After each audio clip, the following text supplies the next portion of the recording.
যারা public figure তাদের এক একটা সময় এক একটা ফেস যায়। আপনার এখন যে ফেসটা আমি জরিপ করে দেখেছি, আপনি খুব কাম শান্ত হয়ে গেছেন।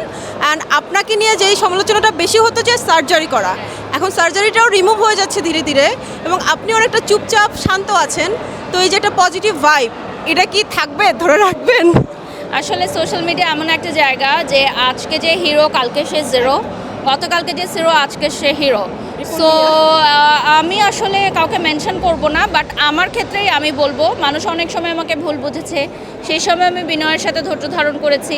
এখন মানুষ আমাকে নিয়ে অনেক সুন্দর সুন্দর কথা বলছে, অনেক পজিটিভ কথা বলছে। সো আমার ভালো লাগছে, আমি হ্যাপি আলহামদুলিল্লাহ। সো আমি জানি না আসলে সম্মান এবং রিজিকের মালিক আল্লাহ। আমি একটা পোস্ট করেছিলাম, সো এটা আসলে আমাদের হাতে নেই।